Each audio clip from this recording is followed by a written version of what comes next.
Hello students, आप सबको अपने चैनल साइंस जंक्शन में एक और नए वीडियो के साथ स्वागत करती हूं। आज का ये वीडियो क्लास 10 का अध्याय 11 विद्युत पढ़ेंगे। इससे पहले हम लोग क्लास 10 का कंप्लीट अध्याय 10 तक देख चुके हैं, उसका थ्योरी और प्रश्न उत्तर। आज का ये वीडियो विद्युत का वन शॉट थ्योरी होगा। इसके बाद हम नेक्स्ट वीडियो में हम इसका कंप्लीट प्रश्न उत्तर लेकर आएंगे। ठीक है, इसमें क्या है कि हम एनसीईआरटी का ही या फिर बिहार बोर्ड का ही सेम है, एनसीईआरटी वर्ल्ड और बिहार बोर्ड। तो जो बुक में दिया है उसी पॉइंट को जो है वो टॉपिक को एक सिस्टमेटिक ढंग से पॉइंट टू पॉइंट नोट्स तैयार करते हैं और उन्हीं नोट्स से हम आपको बताते हैं, ताकि आपको जो है कम समय में बेहतर तैयारी कर पाइएगा। और जो एग्ज़ाम ऑफ पॉइंट व्यू से आप चाहे क्लास 10th में हो या फिर किसी भी एग्ज़ाम की तैयारी कर रहे हैं, चाहे वो बीपीएससी टीआरई हो या फिर एस्टेट, तो ये वीडियो आपके लिए काफ़ी हेल्पफुल होगा। एक बार आप मेरा नोट्स सब पढ़ लेते हैं यदि क्लास 10th में या किसी भी एग्ज़ाम की, तो यकीन मानिए 100% आपको कंटेंट दे रहे हैं, ताकि आपको एक ही वीडियो में जो है सारा चैप्टर का थ्योरी मिल जाएगा और उससे संबंधित जो भी है वो बाकी रहता है। तो इसका जो प्रश्न उत्तर वाला वीडियो लेकर आते हैं उसमें जो है आपको पूरा हो जाता है दोनों वीडियो मिला के। तो इस प्रकार आप देख सकते हैं कि हम ये जो नोट्स है 100% कंटेंट के साथ पॉइंट टू पॉइंट एक सिस्टमेटिक ढंग से तैयार करते हैं, ताकि आपको जो है किसी और वीडियो के देखने की आवश्यकता ना हो। एक ही वीडियो में आपको कंप्लीट सारा जानकारी मिल जाता है। ठीक है, तो बिना देरी के शुरू करते हैं आज का वीडियो, यानी आज की क्लास विद्युत, जिसको इलेक्ट्रिसिटी कहते हैं। विद्युत जो जनरली हम घरों में देखते हैं, जिससे हमें पंखा चलती है, लाइट जलती है, कूलर चलती है ना, तो ये विद्युत यानी कि लाइन, इलेक्ट्रिसिटी, ये सभी क्या है, एक ही है ना, जिसको हम आम भाषा में लाइन बोलते हैं, करंट बोलते हैं, विद्युत बोलते हैं। तो ये क्या है विद्युत, है ना। तो विद्युत जो है वो आवेश की प्रवाह को विद्युत कहते हैं। यानी कि ये आवेश क्या है, जो जैसे कि ये तार है ना, तो तार के बीच जो इलेक्ट्रॉन प्रवाहित होता है वही क्या है, आवेश। जैसे कि नल से हमें पानी निकलती है, तो पाइप में जो पानी आता है, प्रवाह होता है, उसी टाइप का जो है तार के बीच जो इलेक्ट्रॉन प्रवाहित होता है उसी को क्या कहेंगे, आवेश। जिस प्रकार पाइप के अंदर पानी फ्लो होता है, उसी प्रकार तार के अंदर जो है वो इलेक्ट्रॉन फ्लो होता है ना, प्रवाहित होता है। तो इसी को क्या कहते हैं, आवेश। तो वही है कि आवेश की प्रवाह को विद्युत धारा कहते हैं। यानी कि तार के बीच जो आवेश प्रवाहित होता है उसी को क्या कहेंगे, विद्युत कहेंगे। अब आवेश के बारे में अधिक क्लास 10 के हिसाब से आप इसका अलग अलग पूछा जाता है कि एक कूलम आवेश क्या है, एक इलेक्ट्रॉन पर आवेश क्या है, इसका फॉर्मूला क्या है ना।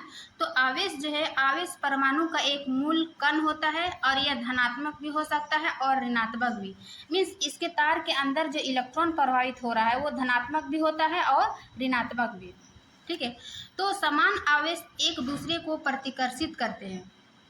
प्रतिकर्षित मीन्स क्या होता है कि समान आवेश यदि ऋणात्मक ऋणात्मक है तो ये दोनों आपस में प्रतिकर्षित होगा। मीन्स ये दोनों विपरीत आपस में नहीं मिलेगा, है ना, वो उल्टा प्रभावित होगा, प्रवाहित नहीं होगा इलेक्ट्रॉन। जबकि असमान आवेश एक दूसरे को आकर्षित करते हैं। यानी कि जब हम विद्युत परिपथ को देखते हैं तो उसमें एक प्लस यानी धनात्मक और एक ऋणात्मक होता है, तभी वो जो है विद्युत धारा में इलेक्ट्रॉन आवेश प्रवाह के कारण जो है वो इलेक्ट्रॉन प्रभावित होता है। तो वही बोल रहा है कि असमान आवेश एक दूसरे को आकर्षित करते हैं। यानी कि धनात्मक और ऋणात्मक एक दूसरे से आकर्षित करते में जुड़ता है। जबकि समान आवेश चाहे वो पॉजिटिव हो यानी कि धनात्मक हो, चाहे वो नेगेटिव हो, समान आवेश एक दूसरे को प्रतिकर्षित करते मीन्स वो आकर्षित नहीं करते हैं, वो परिपथ को पूरा नहीं कर पाते हैं। ठीक है, तो ये था आवेश का गुण। अब इसका आवेश का ऐसे मात्रक जो है उसको कूलम कहते हैं, इसको सी से डिनोट करते हैं। ठीक है, आवेश का SI मात्रक कूलम हुआ और एक कूलम आवेश जो है वो 6 × 10⁻18 इलेक्ट्रॉन पर उपस्थित होता है। मीन्स ऑब्जेक्टिव टाइप क्वेश्चन में, जैसे कि हम अभी त्रैमासिक एग्जाम दिन में देखे कि 1 से 70 तक जो है वो ऑब्जेक्टिव टाइप क्वेश्चन रहता है, उसमें से जो है 40 बनाना होता है ना। तो उसी प्रकार ये ऑब्जेक्टिव टाइप में क्वेश्चन पूछ दिया जाता है कि एक कूलम आवेश में कितना इलेक्ट्रॉन होता है। तो एक कूलम आवेश में जो है वो 6 × 10⁻18 इलेक्ट्रॉन उपस्थित आवेश है ना। उसी प्रकार फिर एक इलेक्ट्रॉन पर कितनी आवेश होता है, तो 1.6 इंटू 10⁻⁻19 कूलम। ठीक है, एक कूलम आवेश पर इतना इलेक्ट्रॉन और एक इलेक्ट्रॉन पर इतना आवेश। ठीक, ये ऑब्जेक्टिव टाइप के लिए बहुत इंपॉर्टेंट है, याद कर लीजिएगा। उसके बाद ये फॉर्मूला होता है कि Q बराबर N, यानी कि आवेश बराबर N, इलेक्ट्रॉन है ना, जहाँ Q जो है वो कुल आवेश होता है और N जो है वो इलेक्ट्रॉन की संख्या और E जो है एक इलेक्ट्रॉन पर आवेश। यदि इस फॉर्मूला से आवेश टोटल आवेश दे देता है और इलेक्ट्रॉन की संख्या निकालना है, यानी N की संख्या या फिर कभी इलेक्ट्रॉन पर आवेश की संख्या, तो इस फॉर्मूला से हम न्यूमेरिकल जब बनाएंगे तभी इस फॉर्मूला का यूज करेंगे। अभी जान लीजिए कि Q यानी कि कुल आवेश बराबर Ne, यानी इलेक्ट्रॉन की संख्या गुनी एक इलेक्ट्रॉन पर कितनी आवेश है।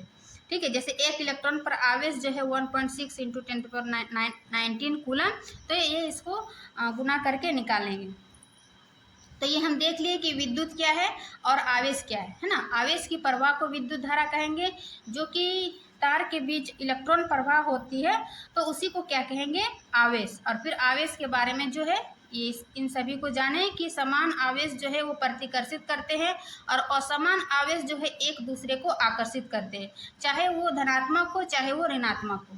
और एक कूलम आवेश बराबर इतना इलेक्ट्रॉन, एक इलेक्ट्रॉन पर आवेश जो है इतना है। इन सभी चीज़ों को जो है वो न्यूमेरिकल में यूज होगा जब हम न्यूमेरिकल बनाएंगे। ठीक है, अब हम आगे बढ़ते हैं विद्युत धारा। इनकी विद्युत धारा क्या है, तो एक जैसे कि एक तार में कितनी आवेश प्रवाह हो रहा है कितना समय में, तो उसी को क्या कहेंगे, विद्युत धारा। यानी कि आवेश के प्रभावित होने की दर को, जैसे आई क्या हो गया, विद्युत धारा, क्यों क्या हो गया, आवेश, और टी यानी कि विद्युत धारा जो है आवेश एक समय में एक सेकेंड में कितनी आवेश प्रभावित हो रहा है, उसी दर को क्या कहेंगे, विद्युत धारा। वही डिफिनेशन है कि आवेश के प्रभावित होने की दर को क्या कहेंगे, विद्युत धारा। और विद्युत धारा बराबर क्या होता है, आवेश बटे समय। वही हो गया कि कितनी समय में वे आवेश प्रभावित हो रहा है, इसको विद्युत धारा को आई बराबर आवेश Q बाई टी यानी कि समय। अब इसका ये वाला फिजिक्स का पार्ट है, केमिस्ट्री और बायोलॉजी हम देख लिए क्लास 10th में। तो फिजिक्स में क्या है कि उसका SI मात्रक याद कीजिएगा और उसका जो फॉर्मूला क्या होता है।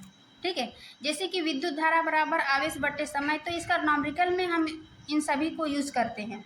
और तो ऑब्जेक्टिव में SI मात्रक पूछ दिया जाता है कि विद्युत धारा का SI मात्रक क्या है, तो इसका हो जाएगा एम्पियर।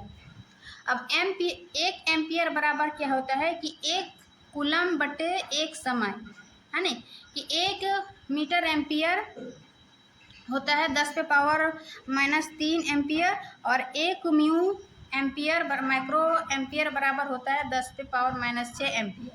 तो ये इसका फॉर्मूला है कि 1 एम्पियर बराबर क्या होता है कि 1 कूलम बटे 1 सेकेंड।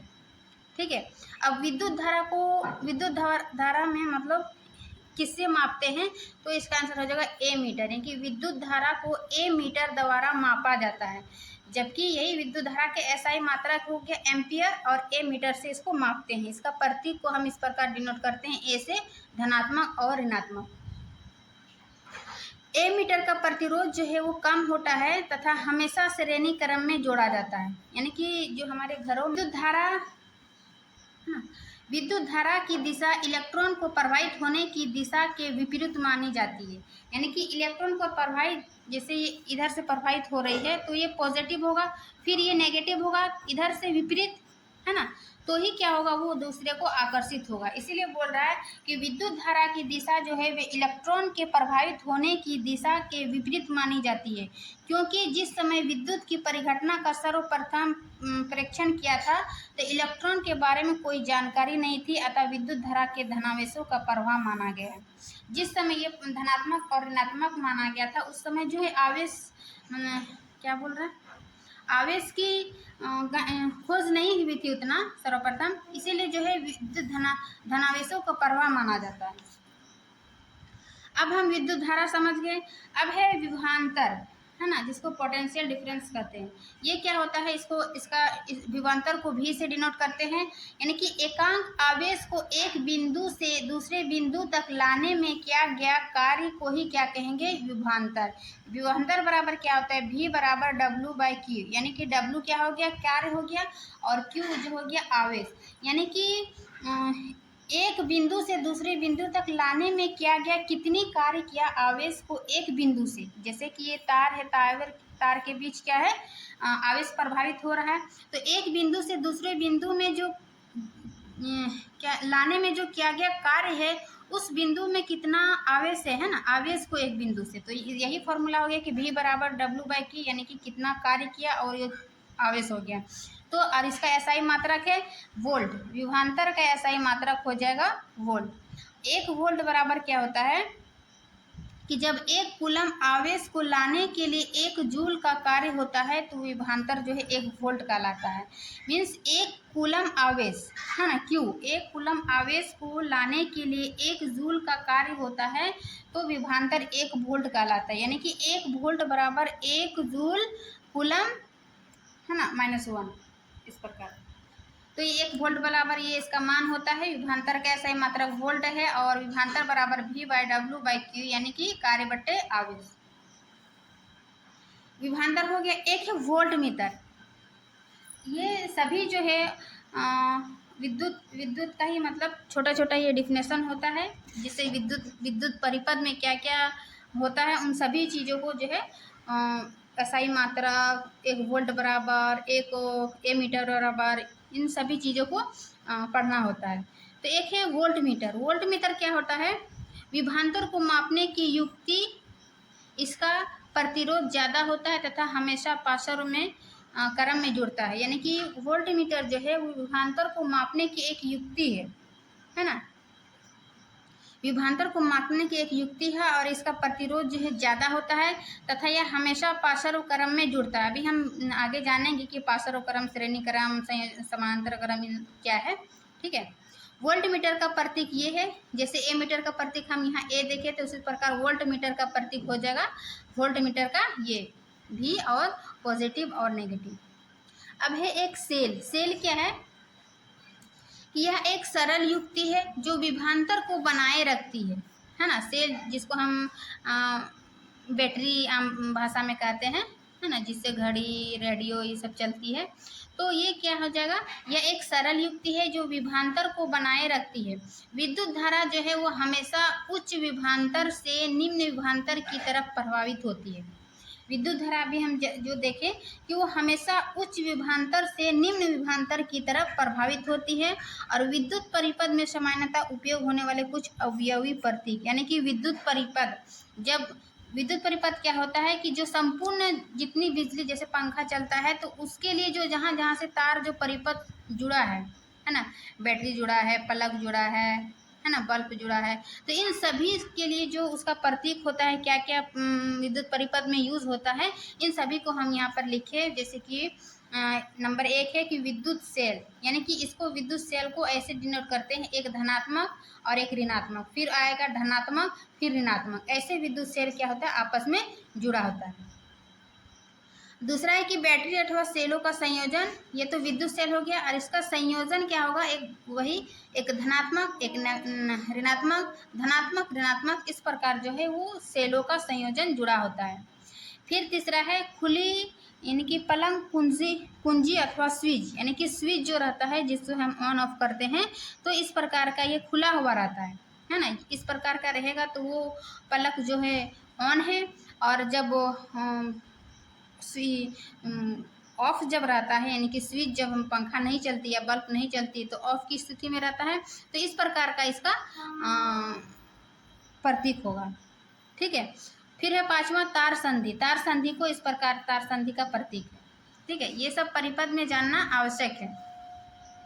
देखिए तार संधि, ये स्विच ऑफ का, और ये स्विच ऑन का, ये संयोजन का, और ये विद्युत सेल का, ठीक है।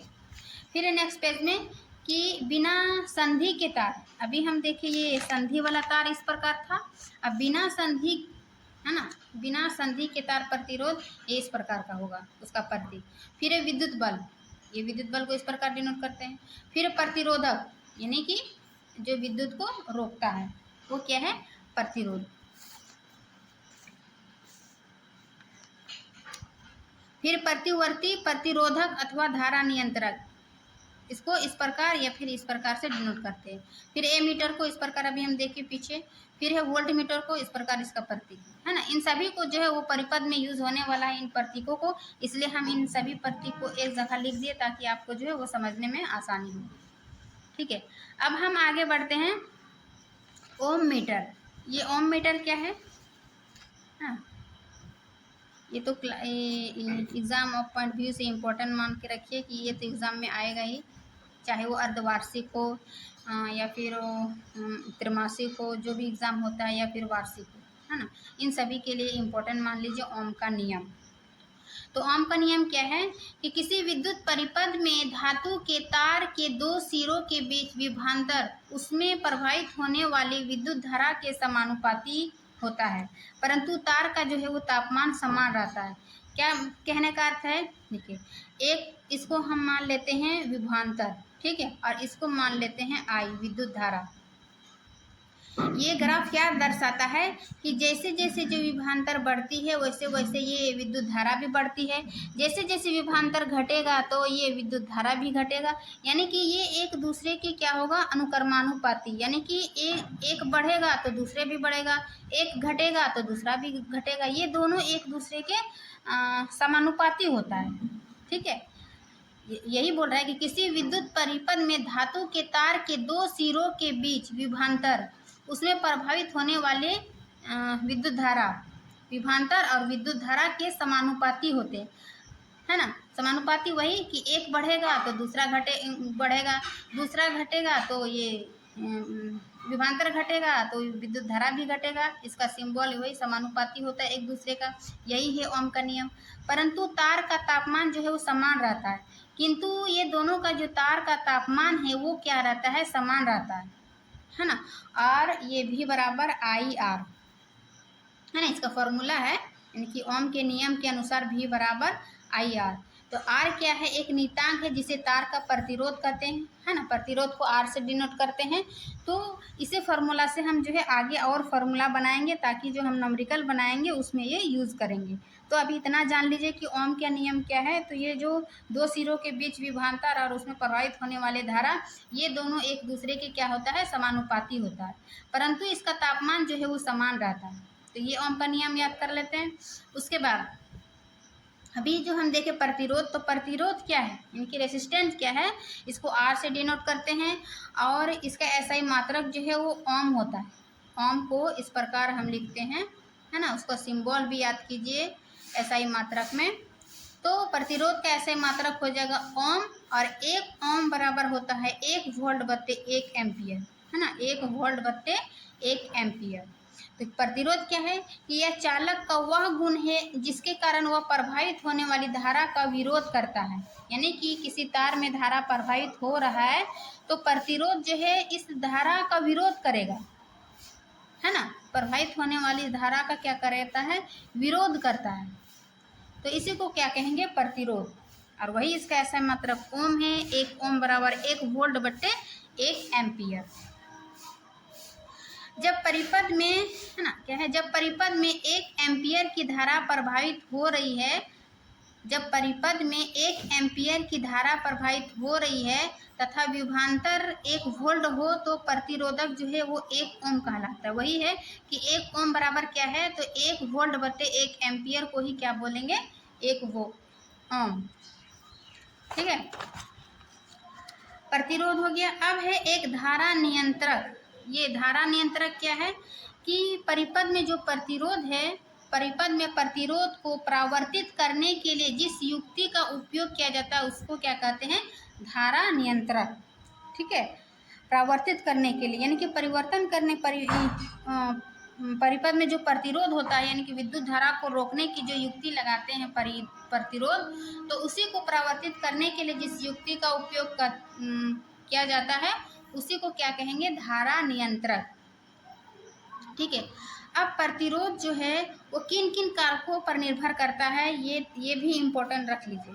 ठीक है, पर इससे चाहे ऑब्जेक्टिव हो कि चालक की लंबाई के अनुक्रमानुपाती होता है, व्युत्क्रमानुपाती होता है, समानुपाती होता है, इस प्रकार का प्रश्न पूछ दिया जाता है। तो ये 4 पॉइंट याद रखिएगा कि प्रतिरोध को प्रभावित करने वाले कारक, नहीं, ये वे कारक जिन पर एक चालक का प्रतिरोध निर्भर करता है, यानी कि प्रतिरोध इन 4 कारकों पर निर्भर करता है। वो कारक क्या है कि चालक की लंबाई के समानुपाती होता है, यानी कि प्रतिरोध जो है वो चालक की लंबाई के समानुपाती होता है। समानुपाती का मतलब समझ गए, चालक की लंबाई प्रतिरोध जो है उसके समानुपाती, ये एक दूसरे के समानुपाती होता है ना। इसको इस प्रकार लिखते हैं। फिर दूसरा पॉइंट क्या है कि अनुप्रस्थ काट के क्षेत्रफल के व्युत्क्रमानुपाती होता है। अनुप्रस्थ काट के क्षेत्रफल के, आर जो है वो अनुप्रस्थ काट के व्युत्क्रमानुपाती मतलब होता है उल्टा, है ना, इस प्रकार। ये अनुप्रस्थ काट के क्षेत्रफल के व्युत्क्रमानुपाती होता है, यानी कि प्रतिरोध यदि बढ़ेगा तो उसका क्षेत्रफल घटेगा। इसका मतलब ये हुआ व्युत्क्रमानु मतलब, यदि उसका क्षेत्रफल बढ़ेगा तो प्रतिरोध घटेगा, ठीक है। फिर तीसरा पॉइंट है कि तापमान के समानुपाती होता है, यानी कि प्रतिरोध जो है वो तापमान के समानुपाती होता है। जैसे कि इसका एक एग्जांपल है कि शुद्ध धातुओं का प्रतिरोध जो है वो ताप बढ़ने पर बढ़ता है तथा ताप कम करने पर कम हो जाता है। वही समानुपाती, यदि ताप बढ़ेगा तो प्रतिरोध भी बढ़ेगा, यदि ताप कम होगा तो प्रतिरोध भी कम होगा। तो ये क्या हो जाएगा, समानुपाती। तो इस पर ये निर्भर है। फिर है चौथा कि पदार्थ की प्रकृति पर भी निर्भर करता है, यानी कि प्रतिरोध जो है वो पदार्थ की प्रकृति पर भी निर्भर करता है। क्या, जैसे कि निक्रोम के तार प्रतिरोध कॉपर के तार से लगभग 60 गुना अधिक है, यानी कि अलग अलग धातु पर जो है वो तार का प्रतिरोध अलग अलग होता है। जैसे कि यहाँ बताया कि निक्रोम की तार का प्रतिरोध जो है वो कॉपर की तार से लगभग 10 गुना अधिक है, यानी निक्रोम में प्रतिरोध अधिक है। इसीलिए ये क्या गया कि पदार्थ की प्रकृति पर भी प्रतिरोध निर्भर करता है। तो ये 4 पॉइंट याद रखिएगा कि प्रतिरोध किन किन चीज़ों पर निर्भर करता है। इज वेरी वेरी इंपॉर्टेंट, ठीक है। अब देखें प्रतिरोध, अब एक है प्रतिरोधकता। प्रतिरोध, विद्युत प्रतिरोध और विद्युत प्रतिरोधकता, इन दोनों चीज़ों में कंफ्यूज नहीं कीजिएगा, ठीक है। बारीक से समझ लीजिए कि प्रतिरोधकता और विद्युत धारा, इन दोनों चीज़ में क्या डिफरेंस है, ठीक है। तो जैसे प्रतिरोध देखें कि किसी विद्युत धारा में जो विद्युत धारा का जो विरोध करता है उसको क्या कहते हैं, प्रतिरोध। लेकिन प्रतिरोधकता जो है क्या है कि किसी पदार्थ की प्रतिरोधकता से उस पदार्थ द्वारा विद्युत धारा के प्रभावित का विरोध करने की जो क्षमता का पता चलता है वो क्या है, प्रतिरोधकता। ऐसे सामान्य क्या है कि विद्युत धारा को जो प्रभावित करता है उसको क्या कहेंगे, प्रतिरोध। लेकिन प्रतिरोधकता में जो है विद्युत धारा का जो विरोध करता है, वो विरोध करने की जो क्षमता का पता चलता है उस क्षमता को क्या कहते हैं, प्रतिरोधकता, ठीक है। अब प्रतिरोधकता के बारे में इतना है कि क्या है, 1 मीटर भुजा वाले घन के विपरीत फलकों में से धारा गुजरने पर जो प्रतिरोध उत्पन्न होता है वो प्रतिरोधकता कहलाता है, ठीक है। या फिर चाहे आप ये लिखिए या फिर आपको ये जो बताइए, ये आसान लग रहा है, ठीक है। विरोध करने की जो क्षमता का पता चलता है उसको क्या कहेंगे, प्रतिरोधकता। अब प्रतिरोधकता का ऐसा ही मात्रक क्या है, ओम मीटर। अब प्रतिरोध का मात्रक क्या, देखिए सिर्फ ओम, जबकि प्रतिरोधकता का क्या है, ओम मीटर, ठीक है। दोनों में डिफरेंस करके पढ़िएगा तो जो है ना आपको याद होगा और कंफ्यूज नहीं होइएगा। प्रतिरोधकता ता है तो इसमें 1 मीटर जो है आगे बढ़ गया, ओम मीटर हो गया। फिर है प्रतिरोधकता जो है वो चालक की लंबाई वो अनुप्रस्थ काट के क्षेत्रफल के साथ नहीं बदलती है परंतु तापमान के साथ परिवर्तित होती है। अभी देखिए कि प्रतिरोध जो है वो अनुप्रस्थ काट के क्षेत्रफल के व्युत्क्रमानुपाती होता है, यानी कि ये इस पर डिपेंड है। जबकि प्रतिरोधकता जो है वो चालक की लंबाई वो अनुप्रस्थ काट के क्षेत्रफल के साथ नहीं बदलती है परंतु ये तापमान के साथ परिवर्तित होता है। ये इसकी लंबाई और ये क्षेत्रफल इन दोनों के साथ ये नहीं चेंज होती है, लेकिन ये तापमान के साथ चेंज होती है, यानी परिवर्तित होती है, ठीक है। ये तो ये हो गया प्रतिरोधकता में अंतर। फिर है नेक्स्ट पॉइंट कि धातुओं एवं मिश्र धातुओं का प्रतिरोधकता परिसर, है ना, धातु और मिश्र धातुओं का ये जो प्रतिरोधकता परिसर है तो ये हो जाता है 10⁻⁻8 से 10⁻⁻6 ओम मीटर। ये इसका परिसर याद कीजिए, कर लीजिएगा, कभी कभी ऑब्जेक्टिव में पूछ सकते हैं। ठीक है। अब है कि मिश्र धातुओं का जो है उच्च तापमान पर शीघ्र ही उपचयन यानी कि दहन नहीं होता, अतः इनका उपयोग तापन युक्तियों में होता है। यानी कि मिश्र धातुओं का उच्च तापमान पर शीघ्र ही उपचयन यानी दहन नहीं होता है, अतः इनका उपयोग जो है वो तापन युक्तियों में होता है। ठीक है। फिर नेक्स्ट पॉइंट क्या है कि तांबा व एल्युमिनियम का उपयोग, ठीक है, तांबा एवं एल्युमिनियम का उपयोग विद्युत संचरण के लिए किया जाता है क्योंकि इनकी प्रतिरोधकता जो है वो कम होती है। ये तांबा एवं एल्युमिनियम जो है इसका उपयोग कहाँ करते हैं, विद्युत संचरण के लिए। क्यों करते हैं इसका उपयोग, क्योंकि इसकी प्रतिरोधकता जो है वो तांबा एवं एल्युमिनियम की कम होती है। ठीक है। अब तो इन सभी चीज़ों के में जो विद्युत धारा परिपथ था, विद्युत धारा, वोल्ट मीटर, विभवांतर, सेल, प्रतिरोधकता, इन सभी चीज़ों को तो हम अच्छे से उसका डेफिनेशन पढ़ लिए। अब हम जानेंगे जो श्रेणी क्रम पीछे पढ़े थे, समानांतर क्रम, उन सभी चीज़ों को। ठीक है। प्रतिरोधकता का श्रेणी क्रम संयोजन, और मतलब कि प्रतिरोध जो है वो दो प्रकार के होता है, एक है श्रेणी क्रम संयोजन और दूसरा है समानांतर क्रम संयोजन, है ना। इसको पासर भी कहते हैं।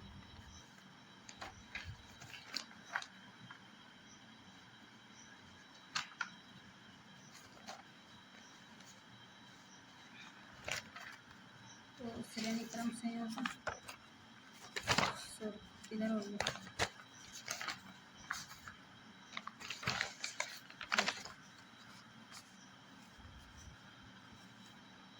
क्या है कि प्रतिरोधकता का श्रेणी क्रम, सबसे पहले श्रेणी क्रम में का जो फिगर बनाते हैं इस प्रकार, यानी कि एक दूसरे से श्रेणी, ये धारा है, फिर ये आर प्रतिरोध लगा, आर लगा, फिर ये धारा का प्रभावित हुआ, फिर आर लगा, धारा प्रभावित हुआ, आर लगा। ये नहीं लग रहा कि श्रेणी में है, यानी कि एक सीरीज में है ना। तो ये सीरीज में इस प्रकार का जब हम फिगर बनाते हैं तो ये जो है वो श्रेणी क्रम परिपथ हो। श्रेणी, यहाँ वोल्ट मीटर लगा, ए मीटर लगा, ये प्लग लगा, है ना, ये सेल लगा, जो हम प्रतीक देखें तो इन सभी चीज़ें प्रतीक से ही हम जानेंगे कि कौन सा क्या है। अभी हम ये बताएं ना कि विद्युत परिपथ में इन सभी प्रतीकों का यूज होगा, है ना। तो वही है वोल्ट मीटर, ए मीटर, बैटरी, है ना, प्लग, स्विच और ये सेल। तो ये देखिए कि इस प्रकार श्रेणी क्रम संयोजन में जोड़ते हैं। अब इसके बारे में कि श्रेणी क्रम संयोजन क्या है कि जब दो या तीन यानी कि दो से अधिक प्रतिरोध को एक सिरे से दूसरे सिरे में मिलाकर जोड़ा जाता है। वही कि जब दो या दो से अधिक प्रतिरोधक को क्या कहेंगे, एक सिरे से दूसरे सिरे में जोड़ते हैं, तो इस प्रकार की परिपथ को क्या कहेंगे, श्रेणी क्रम संयोजन, है ना। वही है कि जब दो या तीन प्रतिरोधकों को एक सिरे से दूसरे सिरे मिलाकर जोड़ा जाता है तो संयोजन जो है वो श्रेणी क्रम संयोजन कहलाता है। ठीक है। श्रेणी क्रम में कुल प्रभावित प्रतिरोध, इसका प्रतिरोध क्या होगा, R1 + R2 + R3। ठीक है। यानी कि प्रत्येक प्रतिरोध में एक समान धारा प्रभावित होगा। श्रेणी क्रम संयोजन में ये वाला याद रखिएगा कि समान धारा जो है प्रभावित होता है, जबकि उसका प्रतिरोध जो है हम जैसे R1, R2 या R3 इस प्रकार लिखते हैं ना, तो इसका प्रतिरोध जो है वो अलग अलग होगा, लेकिन जो इसका करंट है, धारा है, वो उसकी धारा जो है वो श्रेणी क्रम में समान होगा तथा कुल विभवांतर बराबर व्यष्टिगत प्रतिरोधकों के विभवांतर का योग, है ना। इसका जैसे कुल प्रतिरोध निकाले कि R1 + R2 + R3, उसी प्रकार ये जो जिसका कुल विभवांतर जो होगा तो V1 + V2 + V3। ठीक है। और वही जो हम ओम के नियम में यहाँ पर पढ़े थे कि V = IR है ना। उसी फार्मूला को हम यहाँ करेंगे कि V बराबर आई आर, यानी कि V1 वोल्ट 1 को क्या लिखेंगे आई और R1 यानी R प्रतिरोध, फिर वही V2 बराबर लिखेंगे आई R2, V3 बराबर लिखेंगे आई R3। तो देखिए इन तीनों प्रतिरोध में क्या है कि विद्युत धारा समान है, परंतु जो ये विभवांतर जो है ये अलग अलग है, V1 V2 V3, और प्रतिरोध जो है वो R1 R2 R3 ये दोनों जो है वो अलग हो रहा है, किंतु ये धारा जो है वो समान प्रभावित हो रहा है।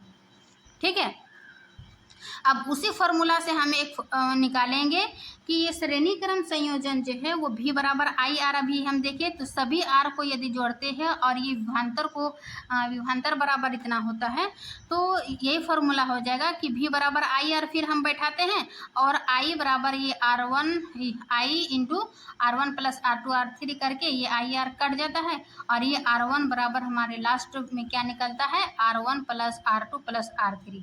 ये जो है वो श्रेणी क्रम संयोजन का फॉर्मूला हुआ, यानी कि विद्युत धारा समान है, विभवांतर अलग अलग है और प्रतिरोध अलग अलग है, और लास्ट में इसका फॉर्मूला निकलता है R बराबर R1 यानी कुल प्रतिरोध बराबर R1 plus R2 plus R3। ठीक है, अतः एकल तुल्य प्रतिरोध सबसे बड़े व्यक्तिगत प्रतिरोध से बड़ा होता है ना। तो ये इसका श्रेणी क्रम का था। अब हम दूसरा जानेंगे कि पार्श्व क्रम। पार्श्व क्रम में संयोजित प्रतिरोध, इसी को क्या कहेंगे समानांतर क्रम। पार्श्व क्रम को समानांतर क्रम करेंगे, क्यों? क्योंकि ये देखिए कि इसका जो है एक ही सिरे से जो है वो R1 R2 जुड़ा हुआ है दूसरे सिरे से, है ना। इसका प्रत्येक सिरा जो है अलग अलग आर से, प्रत्येक धारा जो अलग अलग आर से यानी एक सिरे से दूसरे सिरे से जुड़ा हुआ था, लेकिन यहाँ एक ही पॉइंट से। अब हम देखिए इसका इस प्रकार परिपथ बनाते हैं, ये वोल्ट, ये प्लग, ये सेल और ये एमीटर। जैसे कि पार्श्व में प्रत्येक प्रतिरोधक के सिरों पर, प्रत्येक प्रतिरोधक यानी वही R1 R2 R3 के सिरों पर जो है विभवांतर उपयोग किए जाते हैं। ठीक है, विभवांतर के बराबर होता है तथा कुल धारा जो है प्रत्येक व्यक्तिगत प्रतिरोधक में से गुजरने वाली धारा के योग के बराबर होता है ना। इसमें जो है I बराबर I1 यानी कि इसमें धारा, विद्युत धारा अलग होगा, लेकिन जो है इसका विभवांतर सेम होगा, विभवांतर बराबर होगा। उसमें हम देखें कि विभवांतर और प्रतिरोध अलग अलग था, लेकिन इसकी धारा जो है वो समान था, लेकिन इसमें धारा अलग होगा और विभवांतर जो है वो समान होगा। ठीक है, तो इसका ये फॉर्मूला हो जाएगा I बराबर I1 plus I2 plus I3, और उसको I बराबर जो है वो V बटे R, यानी कि इसी फॉर्मूला से निकालते हैं। अभी ओम का नियम में हम क्या देखें, V बराबर IR, है ना। ओम के नियम में हम यहाँ पढ़े कि V बराबर IR, इसी फॉर्मूला से हम V का भी मान निकालेंगे, I का भी मान निकालेंगे, R का मान निकालेंगे। तो V बराबर IR होता है, तो यहाँ पर जो है I है, तो I का मान क्या हो जाएगा V बटे R, है ना। तो इसी से जो निकाल के यहाँ पर लिखते हैं, और जब इसको V बटे R लिखते हैं तो वही सभी में I, है ना, I का मान V bye R1 R2 V bye R3 इस प्रकार लिखते हैं। तो ये जो V है, तो ये सभी कॉमन लेकर 1 बाय R1 1 बाय R2 ये इस प्रकार का इसको लिखते हैं, है ना। अब हम देखेंगे इससे क्या पता चला कि एकल तुल्य प्रतिरोध का व्युत्क्रम पृथक प्रतिरोध के व्युत्क्रमों के योग के बराबर होता है ना। ये देख लिए श्रेणी क्रम में क्या था, प्रतिरोध का योग बराबर था RS बराबर, यानी कि टोटल प्रतिरोधकता R1 plus R2 plus R3, जबकि इसका जो है समानांतर क्रम का जब इसका नॉमरिकल बनाएंगे तो ये बट्टे में आ जाएगा, है ना। 1 बाय R बराबर 1 by R plus 1 by R2 plus 1 by R3, इसका विद्युत धारा अलग होती है, इसकी धारा समान होती है। इस प्रकार इसका ये फॉर्मूला चेंज हो जाएगा। ठीक है, अब श्रेणी क्रम संयोजन की तुलना में पार्श्व क्रम संयोजन के लाभ, यानी कि जो परिपथ सीरीज में जोड़ते हैं और जो समानांतर में जोड़ते हैं, इन दोनों के बीच क्या विभिन्नताएं हैं या फिर क्या लाभ है, इसको हम जानते हैं, है ना। तो इसका 3 पॉइंट याद रखिएगा कि श्रेणीक्रम संयोजन में जब एक अवयव खराब हो जाता है तो परिपथ टूट जाता है तथा कोई भी अवयव काम नहीं होता है। क्यों? क्योंकि अभी हम देखिए कि श्रेणीक्रम में जो है इसमें क्या था, विद्युत धारा समान प्रभावित हो रहा था। यदि एक परिपथ कहीं कट होता है तो क्या होगा, चूंकि समान विद्युत धारा प्रवाहित हो रहा है तो एक परिपथ कहीं पर भी कट होता है तो पूरे सर्किट में यानी पूरे परिपथ में जो है वो करंट प्रभावित नहीं होगा। तो ये इसका हानि था कि कोई भी अवयव काम नहीं करता।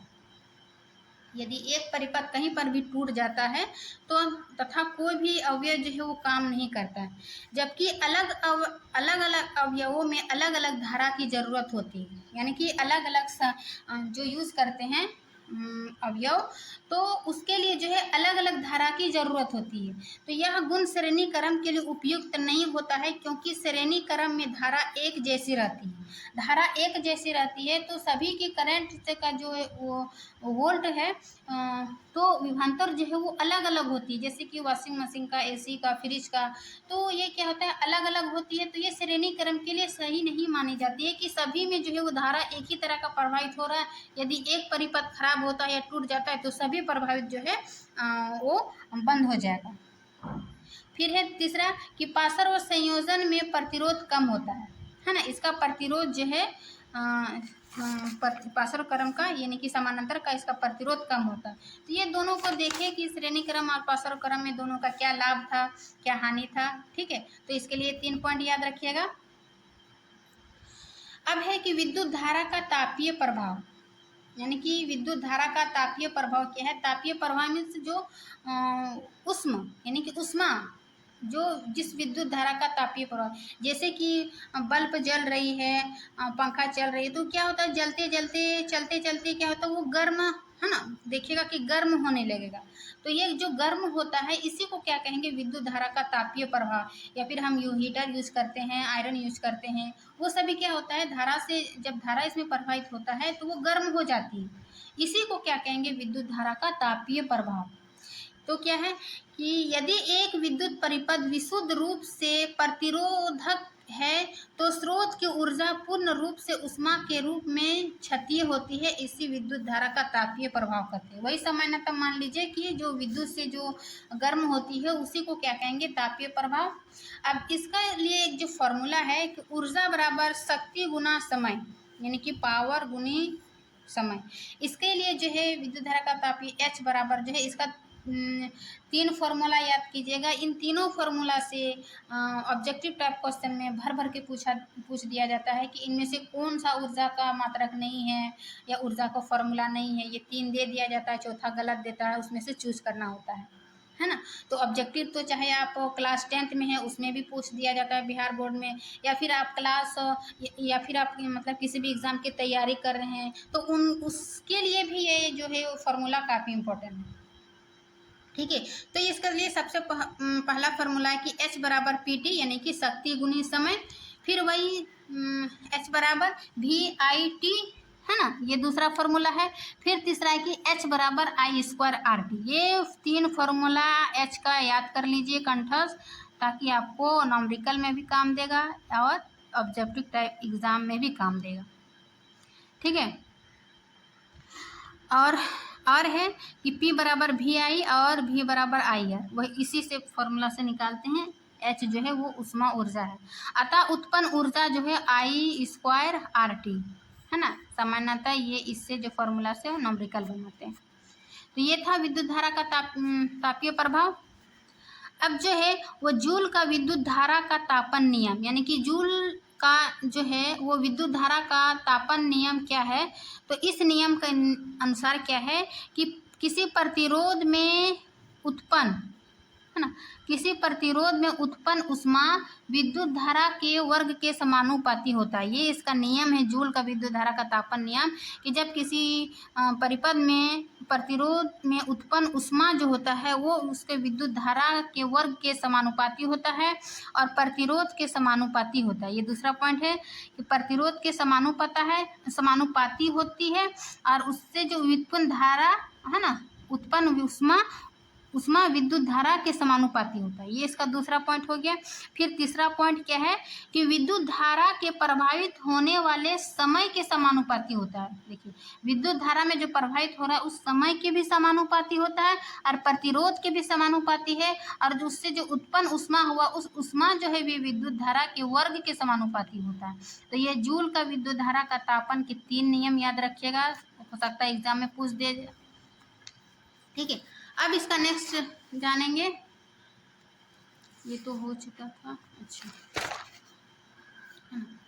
तापन, तापन का भी हम और एग्जाम्पल देखेंगे। तापन प्रभाव, अभी हम बोले ना कि विद्युत धारा का तापन प्रभाव क्या होता है कि तापन जो है वो प्रभाव हीटर, प्रेस आदि में वांछनीय होता है, परंतु कंप्यूटर मोबाइल अवांछनीय होता है ना।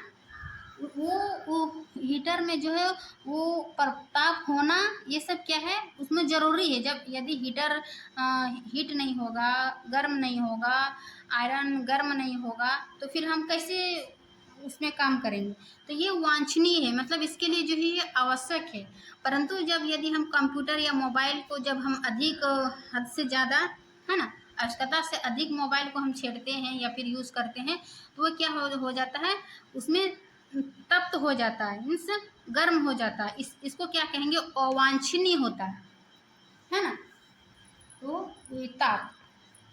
फिर है विद्युत बल्ब के अधिकांश शक्ति ऊष्मा के रूप प्रकट होती है तथा कुछ भाग जो है वो प्रकाश के रूप में उत्सर्जित होता है। यानी कि विद्युत बल्ब के अधिकांश शक्ति जो है वो ऊष्मा के रूप में प्रकट होती है तथा कुछ भाग जो प्रकाश के रूप में उत्सर्जित होता है।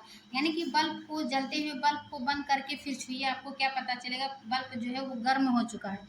तो गर्म जो है वो कुछ भाग वो प्रकाश देने के लिए होता है और कुछ जो है ऊष्मा के रूप में प्रकट होती है, यानी कि गर्म हो जाती है। फिर इसका नेक्स्ट पॉइंट है कि विद्युत बल्ब का तंतु टंगस्टन का बना होता है। यानी कि विद्युत बल्ब के अंदर जो है वो तंतु रहता है ना, उन्हीं तंतु, तो उसका जो है वो टंगस्टन का बना होता है ना। ये ऑब्जेक्टिव टाइप क्वेश्चन है कि विद्युत बल्ब का तंतु जो है वो टंगस्टन का बना होता है। क्यों? क्योंकि यह उच्च तापमान पर उपचयित नहीं होता है।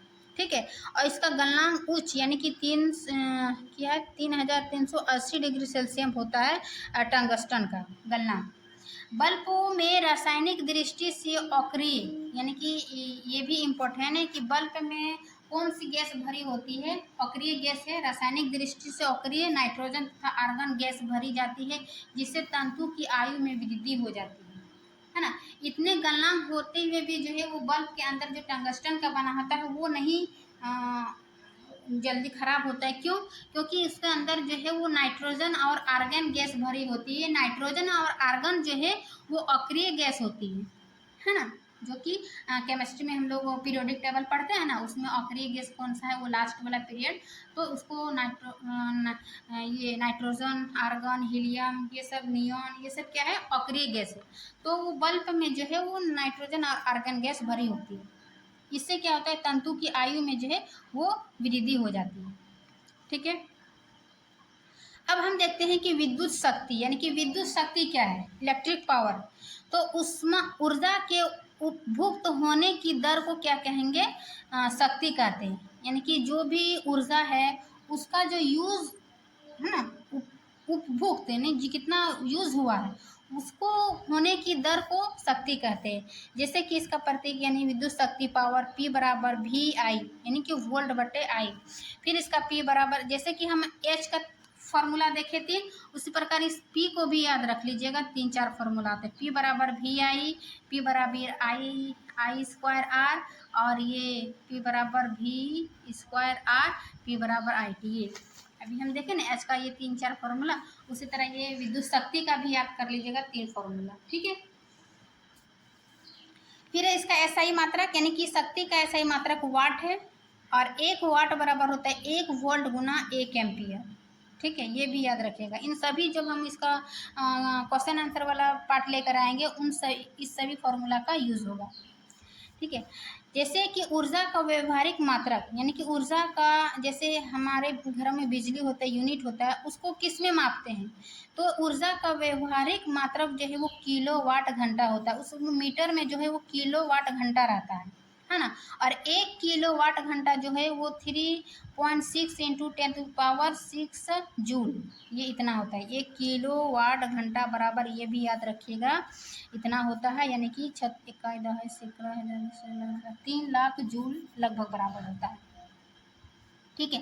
और 1 किलोवाट घंटा बराबर विद्युत ऊर्जा की 1 यूनिट, यानी कि हम यूनिट में, जो हमारे घर में है ना लगा होता है मीटर, तो उसमें हम यूनिट नापते हैं कि कितना यूनिट है, 1 2 3 4 ऐसे यूनिट में। लेकिन 1 यूनिट जो है वो किलोवाट घंटा, इसका जो मात्रक होता है वो व्यवहारिक मात्रक किलोवाट घंटा से मापते हैं। और वही 1 किलोवाट घंटा बराबर क्या होता है, विद्युत ऊर्जा की 1 यूनिट। यानी कि हम यदि इतना बिजली खपत करते हैं 3 इंटू 6 इंटू 10⁻6 जूल, तो ये 1 यूनिट के बराबर होगा, है ना। 1 किलोवाट घंटा बराबर विद्युत ऊर्जा की 1 यूनिट। तो ये, और ये प्रतिरोधकता वाला तो बताए कि ये डिफिनेशन लिख लीजिएगा, या उधर भी है, जो आपको अच्छा लगे वो लिख लीजिएगा। ठीक है। तो इस चैप्टर में जितना भी थ्योरी वाला पार्ट था विद्युत वाला, इन सभी को हम देखे, है ना, क्वांटम नॉट्स एक सिस्टमेटिक ढंग से देख लिए। देखिए वही चीज़ है। अब इसमें जो बीच बीच का जो उदाहरण में है, बीच का प्रश्न उत्तर है, अभ्यास का प्रश्न उत्तर है, एक बार नॉमरिकल बना लेते तो ये चैप्टर जो है वो आपका कंप्लीट हो जाएगा। यही विद्युत शक्ति वाला लास्ट था, है ना। देखिए ये आपका चैप्टर समाप्त होता है यहाँ पर। अब हम इसका कुछ जो है वो फार्मूला आपको अलग से लिख दिए हैं, ताकि जो फार्मूला एक जगह लिख के याद करिएगा या फिर नॉमरिकल बनाइएगा, तो इससे जो है वो होता है ना, पहली बार याद नहीं होता है, तो बनाते बनाते या फिर देख कर बना बना के याद हो जाएगा। ठीक है। तो आई बराबर, यानी कि विद्युत धारा बराबर अभी हम देखे क्या था, Q/T, यानी कि आवेश बटे समय। ठीक है, विद्युत धारा। फिर वही वोल्ट बराबर देखे, विभवांतर बराबर W/Q, है ना, W कार्य और ये Q। फिर V बराबर IR, ये ओम के नियम से निकाले थे। फिर R बराबर जो है ये ρL लंबाई बटे क्षेत्रफल। फिर V यानी टोटल वोल्ट बराबर V1 प्लस V2 V3। फिर I बराबर I1 I2 प्लस I3। फिर RS देखे, यानी श्रेणी क्रम में देखे, पाशरों में देखे, R1 plus R2 plus R3। फिर ये समानांतर में, ये श्रेणी क्रम, ये समानांतर का फॉर्मूला हो गया। फिर H बराबर ये फॉर्मूला देखे, P बराबर ये 3 फॉर्मूला देखे, है ना। और ऊर्जा की खपत, यानी कि एक दिन में ऊर्जा की खपत यदि निकालने के लिए बोल दिया जाएगा, तो अभी हम देखें ना किलोवाट घंटा उसका फॉर्मूला होता है। तो यानी शक्ति गुना समय गुना एक दिन में जितना खर्चा होता है, खर्च हुआ कितना यूनिट, तो वो उसका ऊर्जा की खपत निकल जाएगा, ऊर्जा की खर्च इसी से निकालते हैं किलोवाट घंटा। और ये 1 किलोवाट घंटा यानी 1 यूनिट, यानी कि एक दिन में समय में शक्ति को इस प्रकार जब निकालते हैं, इसका और क्लियर हो जाएगा जब हम इसका नॉमरिकल बनाएंगे। ठीक है। तो इसी के साथ ये मेरा अध्याय 11 विद्युत चैप्टर का थ्योरी पार्ट जो कंप्लीट होता है। मैं आशा करती हूँ कि ये वीडियो आपके लिए अच्छी लगी होगी, क्योंकि हम जो है पॉइंट टू पॉइंट हर टॉपिक को जो है आप अपनी एक सरल भाषा में एक सिस्टमेटिक ढंग से नोट्स तैयार किए हैं पॉइंट टू पॉइंट, ताकि आपको जो है वो समझने में आसानी हो, है ना। तो वीडियो अच्छी लगी तो लाइक एंड सब्सक्राइब करिए। मिलते हैं नेक्स्ट क्लास में, तब तक के लिए थैंक यू। इसके नेक्स्ट पार्ट में हम इसका थ्योरी पार्ट लेकर आएंगे, है ना, सॉरी प्रश्न उत्तर। जिसने नहीं देखे हैं अध्याय 10 तक, यानी कि केमिस्ट्री और बायोलॉजी वाला पार्ट, तो प्लेलिस्ट इसके चैनल में प्लेलिस्ट बना हुआ है, आप वहाँ से जाके सारा चैप्टर देख सकते हैं अध्याय 1 से, है ना। तो चलिए मिलते हैं नेक्स्ट क्लास में, तब तक के लिए थैंक यू।